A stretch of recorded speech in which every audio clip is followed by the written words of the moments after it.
صل على محمد يا رب صل عليه وسلم اللهم صل. Assalamualaikum warahmatullahi wabarakatuh.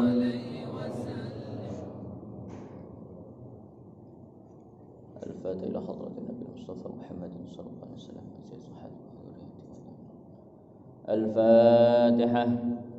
A'udzu billahi minasyaitonir rajim. Bismillahirrahmanirrahim. Alhamdulillahi rabbil alamin arrahmanir rahim maliki yaumiddin iyyaka na'budu wa iyyaka nasta'in wa li jami'il anbiya'i wal mursalin wa li syahidin wa sallim ala nabiyyina wa ilal muallifina Al-Fatihah. A'udzu billahi minasyaitonir rajim. Bismillahirrahmanirrahim. Alhamdulillahi rabbil alamin iyyaka na'budu wa iyyaka nasta'in ihdinas siratal mustaqim siratal ladzina an'amta 'alaihim ghairil maghdubi 'alaihim waladdallin.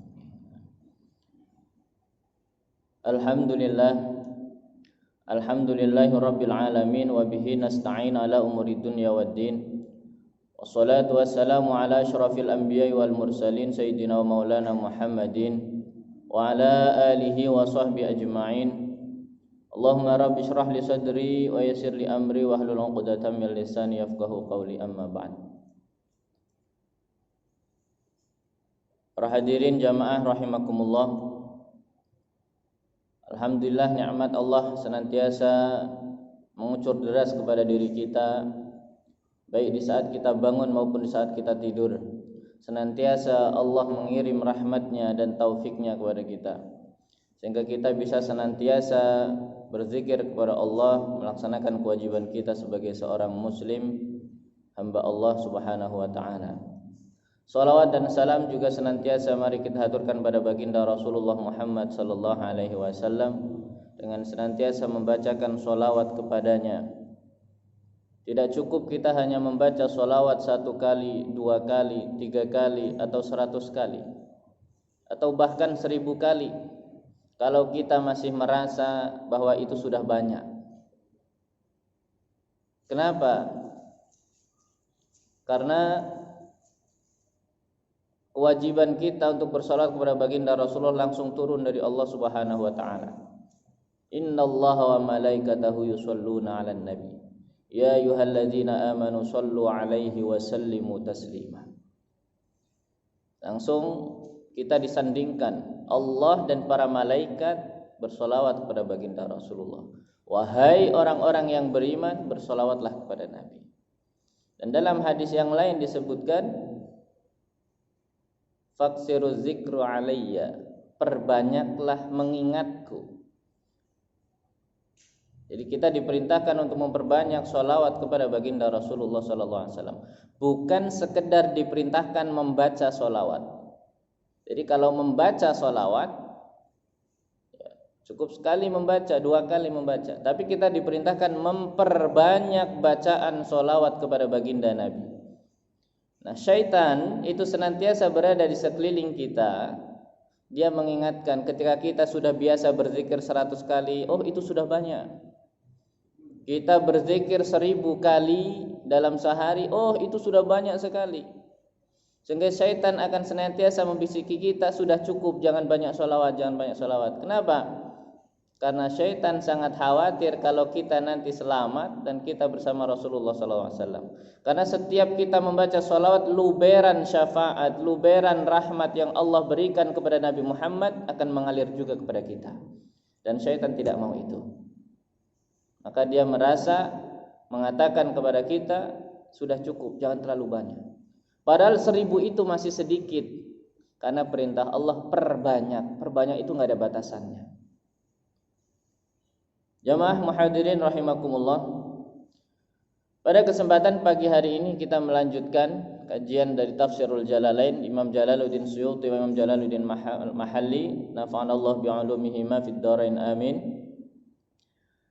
Kita mengawali pada bacaan yang pada surat yang baru, yaitu surat yang ketiga. Alhamdulillah dengan izin dan taufik dari Allah kita bisa menyelesaikan kajian atau membaca mentadabburi dari suratul Baqarah yang berjumlah 286. Al-Quran diturunkan tentu tidak berdasarkan dari urutan surat yang ada di dalam Al-Quran saat ini, tetapi Al-Quran diturunkan berdasarkan kebutuhan umat Nabi Muhammad SAW di saat itu. Makanya pertama yang diturunkan adalah Iqra 1 sampai dengan 5. Iqra bismi rabbikal ladzi khalaq, itu ayat yang pertama.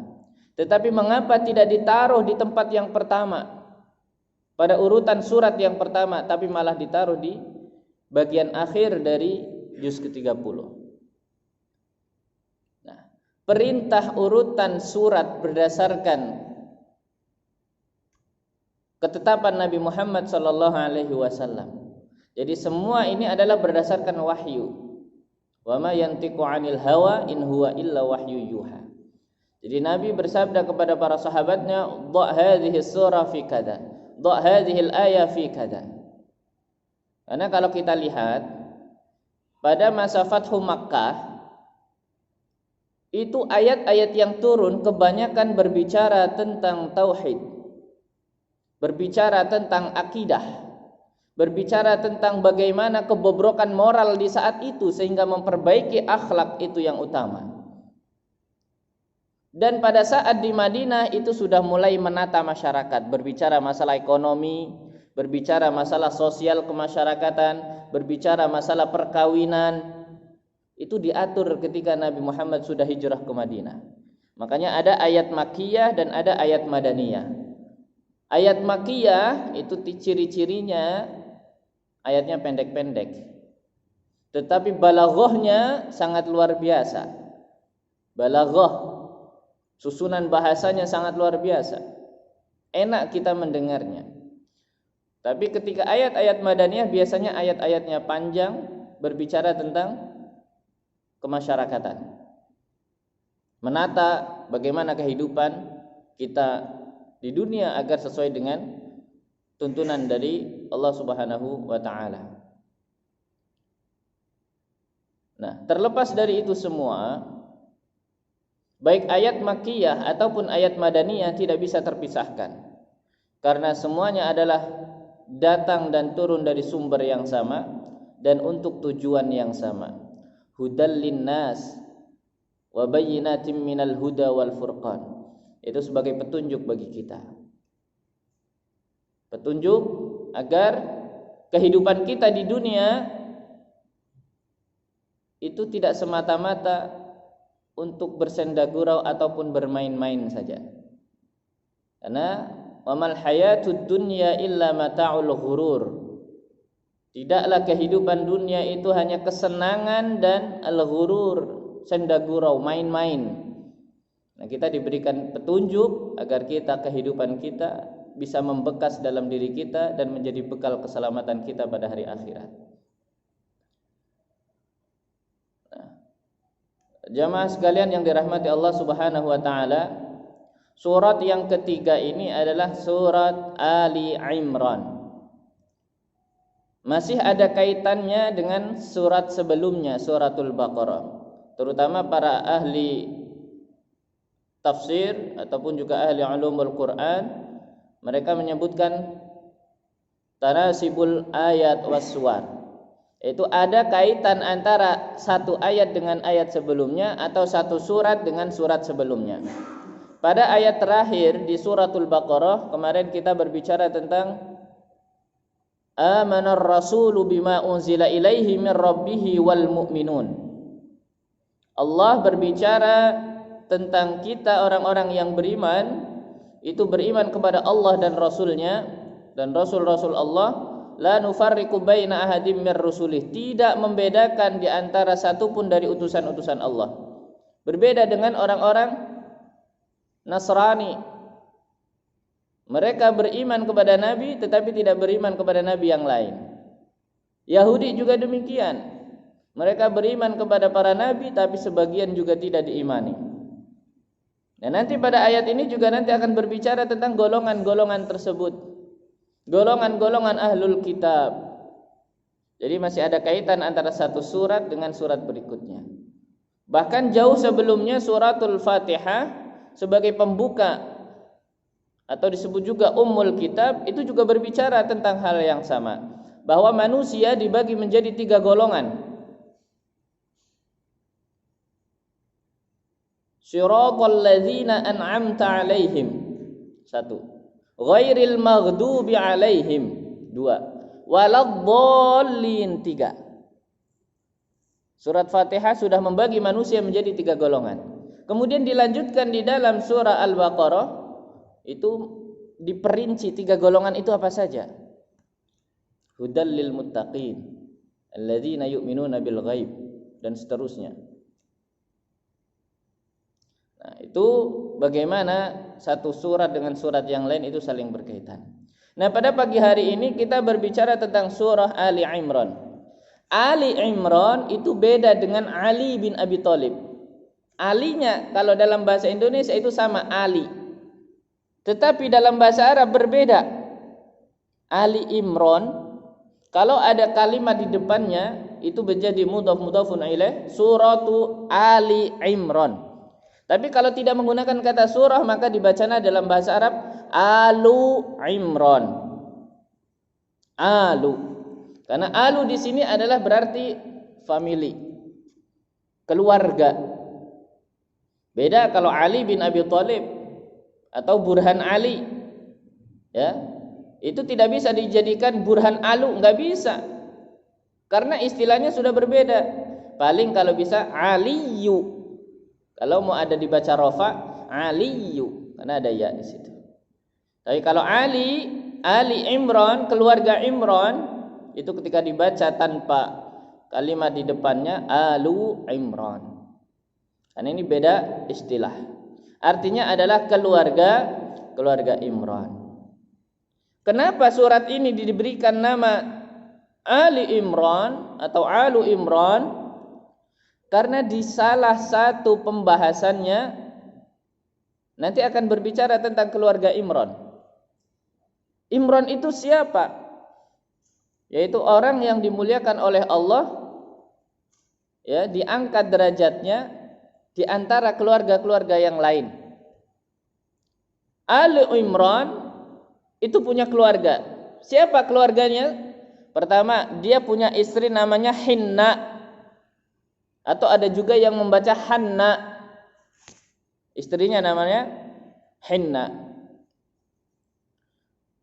Hinna punya anak perempuan. Namanya Maryam alaihassalam. Ya. Maryam dikaruniai oleh Allah seorang putra. Namanya Isa ibnu Maryam. Ini keluarganya. Tidak hanya keluarga inti, tetapi juga ada keluarga yang membantu, yaitu siapa yang mengasuh Maryam. Yang mengasuh Maryam adalah Nabi Zakaria. Ya masih keluarganya, masih keluarga dari Hinna. Karena istrinya adalah dikatakan, ada yang mengatakan sepupu, ada yang mengatakan adalah saudara. Ya. Nah, ini adalah dari keluarga Imran. Jadi keluarga Imran ini disebutkan di dalam Al-Quran karena memiliki keistimewaan yang sangat luar biasa. Masing-masing dari mereka itu menunjukkan keluar biasaannya, yang menunjukkan kekuasaan Allah Subhanahu wa taala. Alu Imran dengan istrinya, Imran dan istrinya itu dikatakan orangnya sudah tua bangka, sudah sepuh. Kalau ini udah menopause lah. Ya kalau kita katakan udah enggak subur istrinya. Enggak mungkin punya anak umur 80 kira-kira punya anak enggak? 100 tahun udah punya anak enggak? Enggak mungkin. Tetapi tetap Hinna itu senantiasa berdoa kepada Allah agar dia dikaruniakan seorang anak laki-laki yang nanti akan dia rawat untuk mengabdi di tempat ibadah, di ma'bad. Waktu itu gereja, ya, gereja atau tempat ibadah lah, bukan bukan gereja seperti sekarang, tempat ibadah, ma'bad. Dia sampai bernazar, ya, nanti disebutkan dalam Al-Qur'an. Bahwa kalau dia punya anak laki-laki, dia akan serahkan ke tempat ibadah untuk mengabdi kepada Allah Subhanahu wa taala, karena mereka masih keluarga yang lurus, mengikuti ajaran Taurat. Ya, apalagi di saat itu saudaranya adalah Nabi Zakaria, jadi mereka masih ahlu tauhid. Kemudian Allah mengabulkan, padahal di saat usia yang luar biasa, usia yang sudah tua, kira-kira kalau secara logika kata dokter nggak mungkin punya anak, rahimnya sudah kendor, ya. Tapi Allah menunjukkan kuasanya, dia diberikan keturunan tetapi bukan laki-laki, yaitu seorang perempuan. Tapi karena dia sudah terlanjur bernazar, ya tetap perempuan ini tetap diasuh, kemudian diberikan untuk beribadah, yaitu untuk mengabdi kepada Allah Subhanahu wa taala. Dari istrinya lahir adalah Maryam.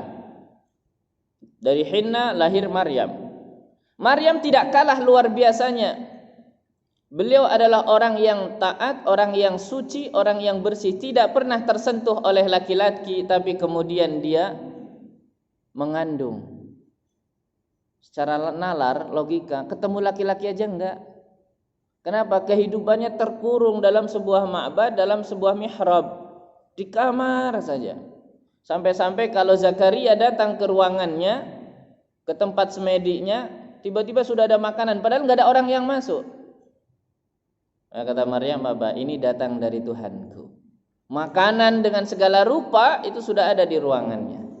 Nah, dia tidak pernah bertemu laki-laki, tapi bagaimana bisa hamil? Ya, maka jadilah fitnah di antara mereka.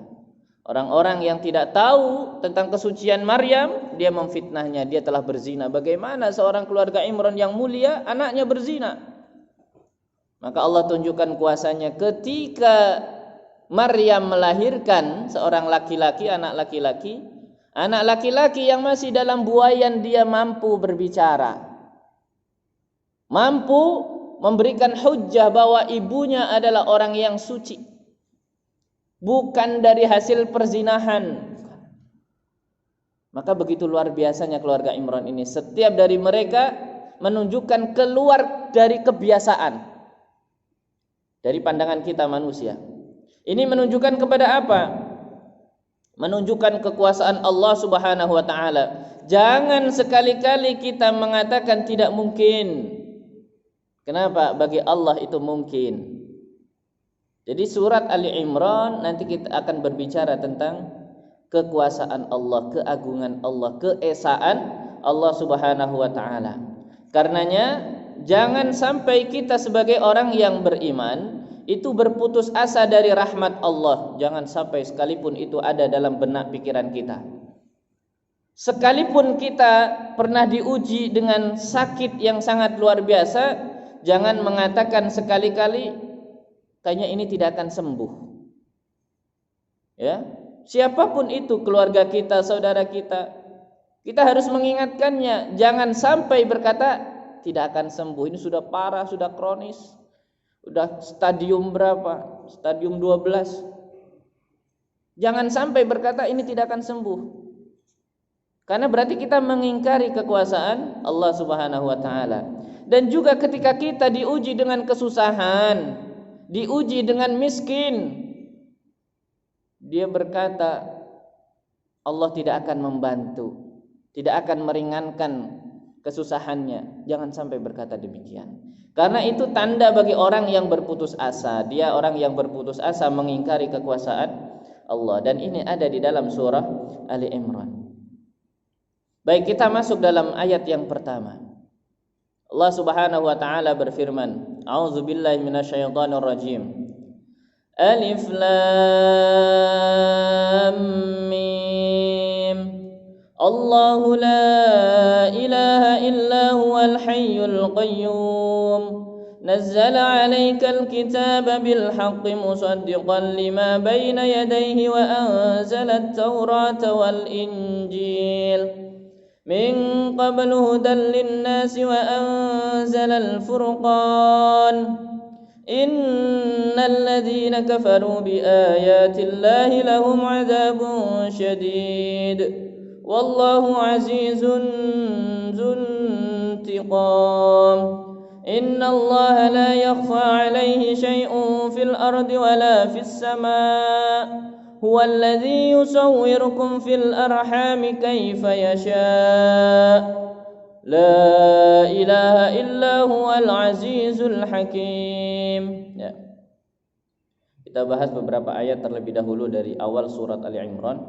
Pertama, Ali Imran ini diawali dengan bacaan yang sama seperti surah Al-Baqarah, yaitu Alif Lam Mim.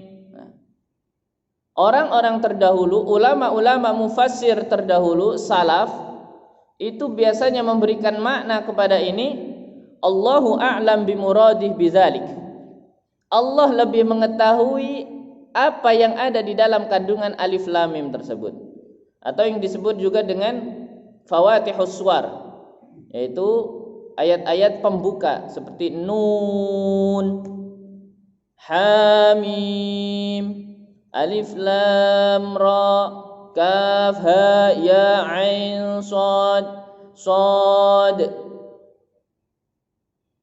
Ya, itu para ulama terdahulu memberi makna Allah yang lebih tahu terhadap kandungannya, tidak menjelaskan kata-kata yang lain. Tapi kemudian ulama-ulama mutaakhirin itu mencoba memberikan gambaran atau tafsir. Ya, gambaran atau tafsir bahwa ayat-ayat ini itu semacam sesuatu yang tidak mananya, tapi sebagai penarik perhatian, sebagai penegas. Kayak seperti orang yang ketika sambutan, dia sudah mau mulai, mau ada kajian, mau ada rapat, ya, dia sudah mulai mau membuka, tapi suasana masih belum kondusif, masih ada yang ngobrol sana sini, ada yang berbincang, ada yang merepotkan urusan lain. Maka kemudian untuk menarik perhatian biasanya itu sebagai pemantik, sebagai penegas, acara akan dimulai, ya, kajian akan segera dibuka, baru kemudian dia mengawalinya. Jadi ini nggak ada maknanya, hanya sebagai penegas. Jadi kata ulama mutakhirin sebagai penegas. Tapi ada juga yang memberikan gambaran atau tafsiran alif lam mim ataupun juga fawatihus suwar yang lain. Ini adalah sebagai bentuk tantangan Allah kepada setiap orang yang mengingkari akan kebenaran Al-Qur'an, yang meragukan akan kebenaran Al-Qur'an. Ini tantangan pada setiap orang. Ya. Bahwa Al-Qur'an itu terdiri dari huruf-huruf yang disambung seperti alif lam mim, gabungan dari huruf-huruf menjadi kalimat. Hanya itu saja Al-Qur'an. Tapi kalau kamu ingkar bahwa ini datang dari Allah, ini sebagai buatan Muhammad, silahkan datangkan yang semisalnya. Kamu sanggup atau tidak? Sudah 15 abad yang lalu sampai sekarang tidak ada yang sanggup untuk membuat yang semisal Al-Qur'an. Nah, tapi kita kembali saja kepada para ulama-ulama terdahulu, apapun itu tafsirannya, wallahu a'lam bimuradih. Nanti pada ayat ini juga, pada surat ini juga akan dijelaskan ada ayat muhkamat, ada ayat mutasyabihat. Karena kita termasuk orang yang masih awam sekali dan ulumul Quran, maka kita hanya mengikuti Allahu a'lam bimuradih pada ayat-ayat yang mutasyabihat. Allahu la ilaha illa huwal hayyul qayyum. Nah, ini sama seperti pada ayat kursi pernah kita bahas. Allahu utawi Allah, yaitu Allah, la ilaha, tidak ada Tuhan, illa hu, kecuali Dia. Nah, tiada Tuhan selain Dia. Sekarang mari kita sama-sama merenung. Adakah yang menyembah selain Allah? Ada tidak? Ada yang menyembah matahari? Ada. Ada yang menyembah patung? Ada. Ada yang menyembah bintang, ada. Ada yang menyembah batu, ada. Jadi Allahu la ilaha illahu. Dialah Allah, tidak ada Tuhan selain Dia. Jadi Tuhan di sini bisa dikatakan tiada sesembahan yang hak untuk disembah kecuali Allah. Ya. Jadi tidak ada sesembahan yang hak untuk disembah. Jadi ilah di sini bisa diartikan al-ma'bud, yang disembah. Karena ada sesembahan, ada orang yang menyembah selain Allah, menyekutukan Allah. Dia percaya kepada Allah tetapi juga percaya kepada selain Allah, musyrik namanya. Ya. Nah, Allahu la ilaha illahu. Tidak ada sesembahan yang berhak atau yang hak untuk disembah kecuali Allah Subhanahu wa taala. Tapi ilah, Tuhan, itu juga bisa bermakna penguasa jagat raya. Ya. Bahwa tidak ada Tuhan yang menguasai alam semesta atau jagat raya ini kecuali Allah. Allahu la ilaha illahu. Jadi penguasa jagat raya. Tuhan itu adalah penguasa jagat raya. Rabbul alamin, Tuhan semesta. Ya. Kalau Allah yang menguasai jagat raya, maka semua urusan pasti akan sesuai dan benar adanya. Jadi kita harus memiliki keyakinan. Sebagaimana tadi di awal kita membahas tentang keluar biasaan atau luar kebiasaan dari keluarga Imran, itu menunjukkan kekuasaan Allah. Allah yang menguasai, Allah yang maha mengetahui, Allah yang maha mengatur. Nah, ini arti dari ilah. Ya. Jadi setiap saat Allah senantiasa mengendalikan jagat raya. Kapan daun itu akan jatuh, Allah maha tahu. Kapan air hujan itu akan turun dan berapa kadarnya, Allah maha tahu. Ya. Nah, ini semua dikendalikan oleh Allah Subhanahu wa ta'ala. Tidak hanya memiliki tapi menguasai dan mengendalikan. Makanya pada ayat terakhir surat Al-Baqarah kita berbicara tentang lillahi ma fis samawati wa ma fil ard wa in tubdu ma fi anfusikum aw tufu yuhasibkum bihillah. Itu ada dalam kendali Allah Subhanahu wa ta'ala karena sifat Allah Rabbul alamin, Tuhan pemilik jagat raya. Jadi kalau kita, sekali lagi kaitannya dengan kita, jangan sekali-kali meragukan kekuasaan Allah di alam semesta. Karena itu adalah ada di dalam genggaman Allah Subhanahu wa ta'ala. Dan ketika Allah mengendalikan alam semesta, Allah memiliki sifat-sifat wajib, sifat-sifat kamal, sempurna. Dan pada ayat ini Allah menunjukkan dua sifatnya. Al-Hayyul Qayyum. Huwal Hayyul Qayyum. Dialah Allah yang maha hidup dan maha mengatur, maha mengurusi segala urusan. Ya. Dua sifat Allah yang ditunjukkan pada ayat ini. Al-Hayyu artinya hidupnya tidak terbatas, yang maha hidup, bisa melakukan apa saja. Tidak hanya maha hidup, juga memberi hidup. Itu Allah. Dia tidak ada awalnya, tidak ada akhirnya, tidak tersentuh oleh kematian. Itu maha hidup. Al-Hayyu. Berbeda dengan hidupnya kita manusia. Manusia hidup, iya hidup, tetapi hidupnya terbatas, tersentuh oleh kematian. Ada awal kapan lahir, ada akhir kapan mati, ya, dan ada perubahan. Itu hidupnya makhluk, ya. Makanya hidupnya manusia itu ditandai dengan tiga hal. Ada gerak, ada rasa, dan ada tahu, pengetahuan. Ya, itu hidupnya makhluk manusia. Tapi makhluk Allah juga bertingkat-tingkat. Ada makhluk Allah yang jamid. Jamid itu diam. Seperti apa? Batu. Batu itu makhluk. Pasir, tanah, ya, itu semuanya makhluk Allah jamid. Tapi mereka semua bertasbih. Gunung diam, tapi mereka semua bertasbih. Laut mati, diam, tapi dia bertasbih kepada Allah. Semua yang ada di muka bumi ataupun ada di hamparan langit dan bumi, semuanya mati tetapi mereka hidup karena mereka bertasbih kepada Allah. Cuma kita tidak tahu tasbih mereka. Taunya batu ya gitu aja, keras, diam, dilempar sana sini buat bangunan atau apa. Tapi mereka sejatinya bertasbih karena mereka adalah makhluk Allah Subhanahu wa taala. Di atasnya makhluk yang mati ada tumbuhan, tanaman, ya. Itu juga makhluk Allah. Apa tandanya mereka berkembang?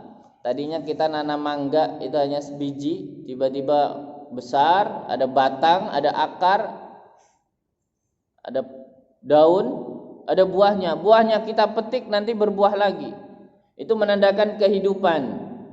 Tetapi mereka tidak bisa mengekspresikan. Apakah daun itu bisa merasakan sakit? Iya.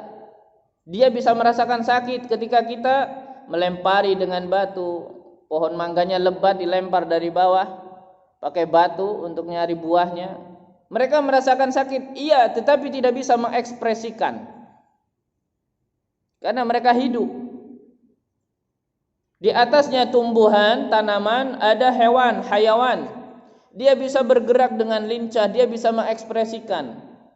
Tetapi kita tidak tahu apa yang diekspresikan, tidak bisa membedakan mana kucing yang bersyukur, mana kucing yang kesakitan. Ketika kucing dikasih ikan, dia pasti bersyukur. Cuma bunyinya sama, meong. Sama dengan kucing yang keinjak ekornya, sama bunyinya, meong juga. Mereka merasakan, mereka mengekspresikan, tapi kita tidak tahu.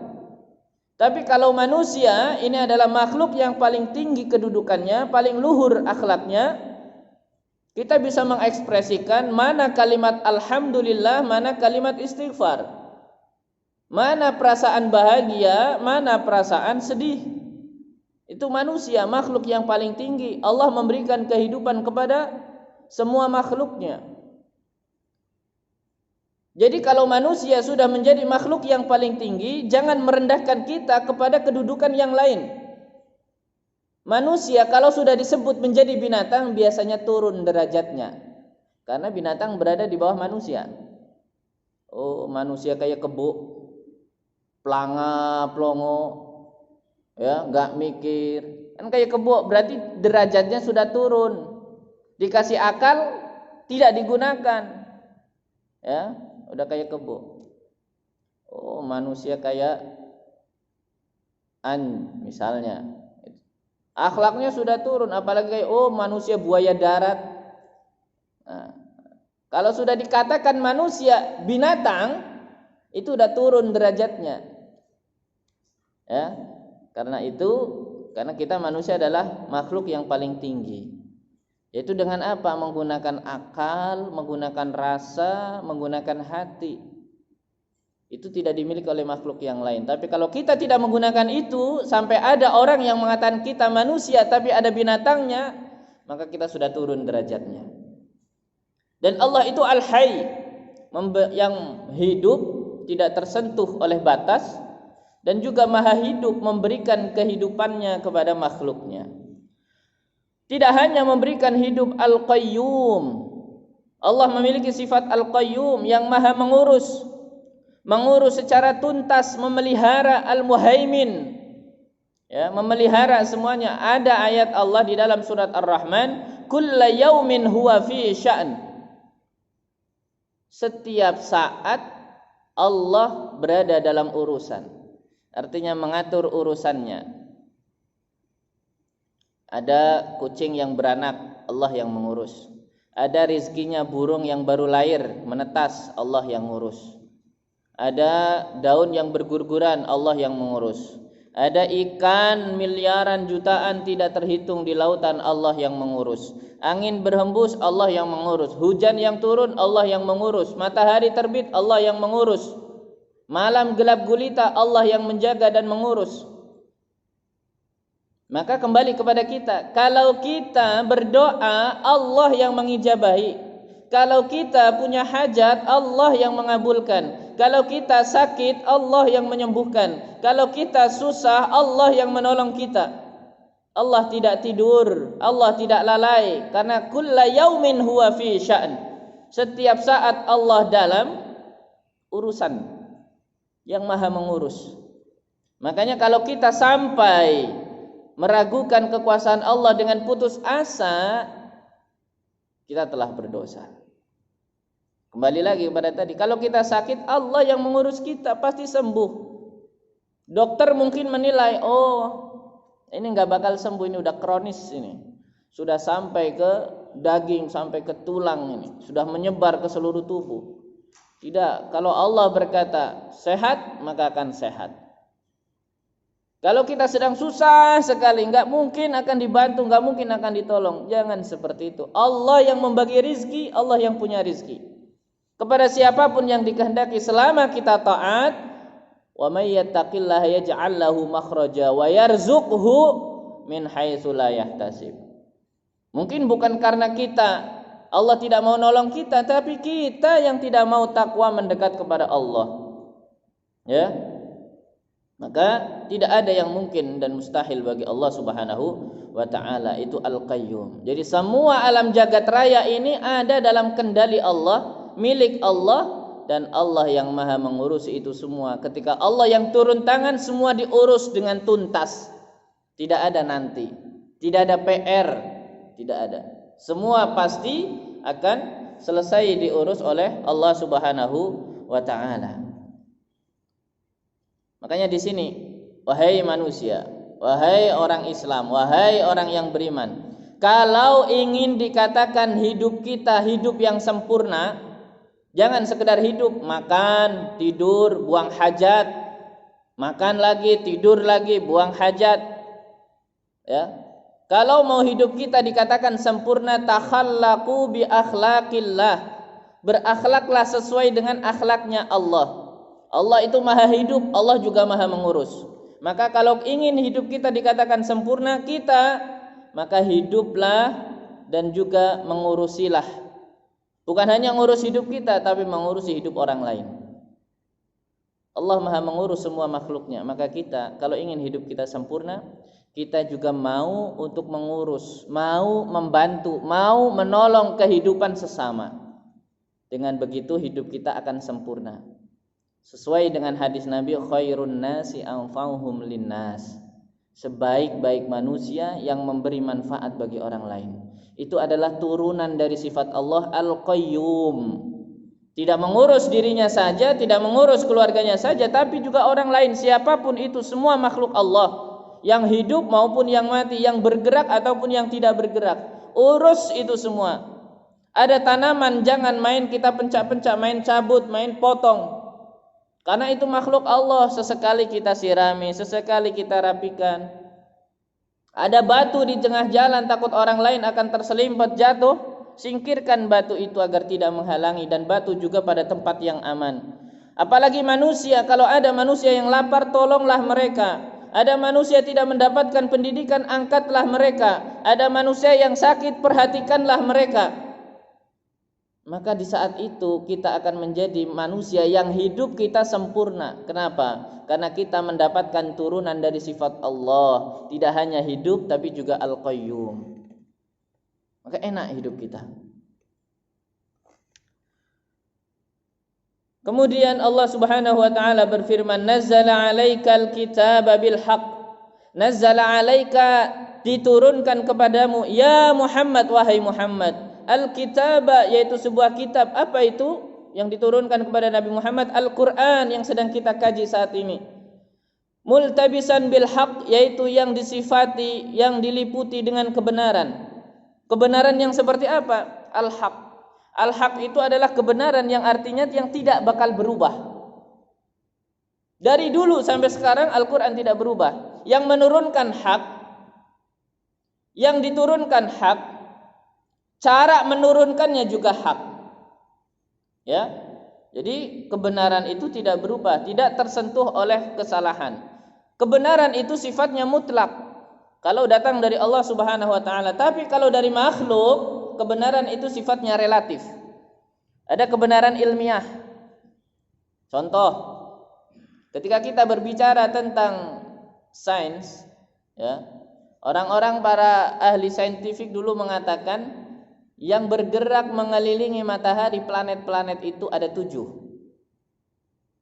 7. Pada saat itu sepakat, iya 7. Kemudian ditemukan lagi sampai 9. Ada 9 ditambah terakhir ada Pluto. Semua sepakat, iya planet yang mengitari bumi. Saya ketika SMP, SMA ya belajarnya 9. Ternyata di ujung lagi ada klarifikasi bahwa Pluto bukan termasuk planet karena tidak memenuhi unsur planet. Dikurangi 1. Mengelilingi matahari itu planet cuma ada 8 saat ini. Itu kebenaran relatif, kebenaran ilmiah karena datangnya dari makhluk. Tapi kalau kebenaran datangnya dari Allah itu mutlak, tidak berubah. An-naru haq, neraka itu hak karena ada. Al-jannatul haq, ya, azabul qabr haq, hari kiamat haq, malaikat haq, ya, karena datangnya dari Allah Subhanahu wa taala. Maka nazzala 'alaikal kitaba bil haqq, yaitu bisidqi fi akhbari. Semua kandungan yang ada di dalam Al-Qur'an itu tidak ternilai, semuanya adalah benar kandungannya. Jadi bukan cerita mistis, bukan konon katanya, bukan ceritanya, bukan cerita lagi tapi kenyataan. Ketika berbicara tentang keluarga Imran, berbicara Nabi Ibrahim, berbicara Adam, itu yang disebutkan Al-Qur'an semuanya adalah benar. Musaddiqan lima baina yadayhi, yang membenarkan apa yang ada datang sebelumnya. Itu qabluhu minal kutub, yang diturunkan sebelum Al-Qur'an apa? Wa anzalat Taurata wal Injil, Allah menurunkan Taurat dan Injil. Allah menurunkan Taurat dan Injil. Ada juga Zabur dan lain, dan suhuf para nabi. Uniknya di sini, di ayat yang sama, pertama Allah menurunkan Al-Qur'an dengan kata nazzala. Kemudian ketika berbicara tentang Taurat dan Injil, Allah menggunakan kata anzala. Dalam bahasa Indonesia sama, diturunkan. Diturunkan Al-Qur'an, diturunkan Taurat dan Injil. Tapi dalam bahasa Arab artinya tidak sama. Nazzala, Allah menurunkan setitik demi setitik, bertahap. Ada tahapannya, tidak sekaligus. Tapi kalau anzala, Allah menurunkan blek, satu buku, satu rangkaian. Al-Quran tidak. Al-Quran diturunkan secara bertahap, ya, sampai 22 tahun lebih. Mengatakan dibulatkan sampai 23 tahun. 13 tahun di Mekah, 10 tahun di Madinah. Ya, jadi setiap ada kebutuhan apa, Allah akan menurunkan ayatnya untuk meneguhkan hati orang-orang yang beriman dan juga memudahkan para sahabat untuk menghafalnya. Karena mereka tahu kapan turunnya, bagaimana, kepada siapa Al-Qur'an itu diturunkan. Ini bagaimana kemuliaan Al-Qur'an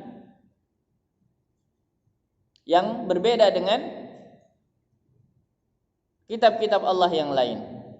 Al-Qur'an membenarkan kitab yang datang sebelumnya. Jadi Al-Qur'an, kita juga sebagai orang yang beriman harus membenarkan kitab Taurat dan Injil. Tapi Taurat dan Injil yang seperti apa? Taurat dan Injil yang turun atau diturunkan oleh Allah Subhanahu wa taala, bukan yang ada pada saat ini. Islam tidak mengakui itu. Kenapa? Karena sudah ada campur tangan, sudah ada perubahan. Seperti Injil. Injil yang ada saat ini atau perjanjian baru saat ini kebanyakan berbicara tentang sejarah Nabi Isa, bukan ajarannya. Maka Injil yang sekarang itu bukan Injil yang diimani oleh Al-Qur'an, bukan yang dibenarkan oleh Al-Qur'an. Tapi Injil yang masih murni, yang diturunkan Allah, itu kita iman, iya. Bukan yang sekarang. Begitu juga dengan Taurat perjanjian lama, atau Zabur, atau Torah, Yang sekarang kita tidak mengimani isinya, tetapi ketika Al-Quran berbicara Taurat, Zabur, Injil, itu adalah Al-Quran, Taurat, Zabur yang diturunkan sesuai tanpa adanya perubahan. Termasuk juga suhuf. Min qablu hudal linnas, yaitu yang mana keduanya itu sebagai petunjuk menyelamatkan dari kesesatan linnas bagi manusia. Siapa manusia? Mimman tabi'ahuma wa 'abbara fihima, yaitu orang-orang yang mengikutinya, ya, sesuai yang dikabarkan oleh Al-Quran yang turun setelahnya membenarkan kitab-kitab sebelumnya. Karena keduanya li'annahuma unzila daf'atan wahidah bi khilafih, bahwa keduanya diturunkan sekaligus dan tidak dengan yang lain, yaitu Al-Quran. Wa anzalal furqan, dan Allah menurunkan Al-Furqan. Bimakna al-kutub al-fariqah, yaitu sebuah kitab yang membedakan bainal haqqi wal batil. Ada yang menjelaskan bahwa Al-Furqan di sini adalah pedoman selain dari apa yang diturunkan sebelumnya, Al-Quran, Taurat, dan Injil. Jadi Allah menurunkan secara universal tentang pembeda antara hak dan yang batil melalui para lisan utusannya. Ya, jadi Al-Furqan di sini bimakna al-kutub al-fariqah bainal haqqi wal batil. Tapi ada juga yang mengatakan adalah ini sifatnya umum, semua yang datang dari Allah yang membedakan hak dan yang batil sebagai pedoman dalam membedakannya. Innal ladzina kafaru bi ayatillah, adapun orang-orang yang mengingkari atau menutupi ayat-ayat Allah, karena kafir itu artinya menutupi, ya, menutupi kebenaran, menutupi ayat-ayat Allah atau mengganti. Orang-orang yang mengingkari atau mengkafiri atau menutupi ayat-ayat Allah, apa itu ayat-ayat Allah? Al-Quran wa ghairuh, yaitu Al-Quran dan juga kitab-kitab sebelumnya. Lahum adzabun syadid, maka bagi mereka siksa yang sangat berat, yang sangat pedih. Wallahu azizun, dan Allah azizun, maha mulia. Zuntiqam, dan yang memiliki siksaan, yang menyiksa. Azizun, kemuliaan Allah atau sesuatu yang mulia biasanya sifatnya adalah jarang dan dibutuhkan oleh banyak orang, dan juga keperkasaan, mampu, sanggup, ya. Makanya kalau ada pejabat mulia, karena pejabat itu dibutuhkan oleh banyak orang, ya. Kalau ada orang mulia, karena biasanya orang mulia itu adalah jarang dan dibutuhkan. Tetapi kemuliaan makhluk itu terbatas, tidak bisa melakukan segalanya, hanya pada pos tertentu saja, terhalang oleh ketidakmampuannya. Tapi kalau Allah itu azizun, itu perkasa, mulia, dibutuhkan oleh makhluk dan mampu, perkasa atas segala-galanya. Zuntiqam, Allah punya kemampuan untuk membalas terhadap orang-orang yang bermaksiat. Tetapi karena sifat mulia Allah, Allah tidak langsung membalasnya. Orang yang berkhianat, orang yang ingkar, orang yang kafir tidak langsung dibalas oleh Allah. Orang yang berdosa, berzina, bermaksiat tidak langsung dibalas oleh Allah, tapi diberi kesempatan untuk bertaubat selama masih ada kesempatan dalam hidup mereka. Padahal Allah sanggup langsung orang kafir langsung dimatikan di bumi, disiksa. Tapi Allah Maha Mulia dan memberikan kesempatan bagi mereka yang berdosa ataupun bermaksiat untuk bertaubat terlebih dahulu. Azizun zuntiqam, Allah yang maha mampu untuk membalasnya. Sehingga kita sebagai orang yang beriman, orang yang Islam, kita juga diajarkan, kita dulu diberitahu oleh guru-guru kita bahwa Allah menitipkan, Allah memberikan setiap pundak kita, kanan kiri kita ada 2 malaikat. Yang kanan malaikat pencatat amal kebaikan, yang kiri ada malaikat pencatat amal keburukan. Di antara 2 malaikat ini senantiasa bertugas. Ketika ada orang melakukan kebaikan, langsung dicatat oleh malaikat sebelah kanan. Langsung. Sehingga tidak ada sesuatu yang terlewat sedikit pun dari amalan kita. Tetapi ketika kita berbuat dosa, berbuat maksiat, berbuat keburukan, malaikat yang akan mencatat diingatkan oleh Allah. Malaikat yang kiri mencatat amal keburukan diingatkan oleh Allah, jangan dicatat terlebih dahulu. Ketika kita berbuat dosa, berbuat maksiat, kita diberikan sitta sa'ah, 6 kesempatan. Ada yang mengatakan 6 menit, 6 detik, ada yang mengatakan 6 hari, 6 jam. Pokoknya tafsirannya macam-macam dah. Kalau ada orang berbuat dosa, berbuat maksiat, itu tidak langsung dicatat, diberikan kesempatan. Katakanlah 6 detik ataupun 6 menit, yang paling sedikit. Kalau pada waktu yang diberikan itu dia bertaubat, beristighfar, mohon ampun kepada Allah atas kekhilafannya, atas perbuatan dosanya, maka diampuni oleh Allah langsung dan tidak dicatat. Tidak dicatat. Tapi kalau sudah lewat 6 masa, 6 kesempatan tadi, 6 detik atau 6 menit, kita ambil yang paling sedikit, atau bisa saja kita memaknai yang banyak agar kita berhusnuzon kepada Allah, karena Allah senantiasa sesuai dengan prasangka hambanya. Kita bertaubat, maka akan dihapus dan tidak jadi dicatat, diampuni oleh Allah. Sungguh Allah Maha Perkasa, Allah Maha Mulia, Allah Maha Bijaksana terhadap kita. Maka sungguh merugi kita yang kemudian melalaikan atau meninggalkan kesempatan itu dari Allah Subhanahu wa taala. Maka senantiasa ikuti dari kelalaian kita, istighfar kepada Allah. Agar tadi moga-moga kesempatan itu adalah kesempatan kita, ketika kita lalai tidak diingat atau tidak dicatat oleh malaikat pencatat amal keburukan itu. Maka di sini sungguh Allah memberikan setiap kemuliaan kepada kita umat Nabi Muhammad sallallahu alaihi wasallam, yang ditambah lagi kemuliaan-kemuliaan yang sudah kita bahas kemarin pada ayat terakhir dari suratul Baqarah. Baik para jamaah sekalian yang dirahmati Allah Subhanahu wa taala, mungkin itu pembahasan kita pada pagi hari ini. Semoga apa yang kita dapatkan benar-benar bisa kita amalkan dan merupakan petunjuk dan hidayah dari Allah Subhanahu wa taala. Kalau ada kekeliruan, kekurangan, kesalahan, itu datang dari hamba al-fakir. Ambil yang baik, tinggalkan yang buruk. Mari kita sama-sama baca kafaratul majlis. Subhanakallahumma bihamdika, asyhadu an la ilaha illa anta, astaghfiruka wa atubu ilaik. Billahi taufiq wal hidayah. Assalamualaikum warahmatullahi taala wabarakatuh.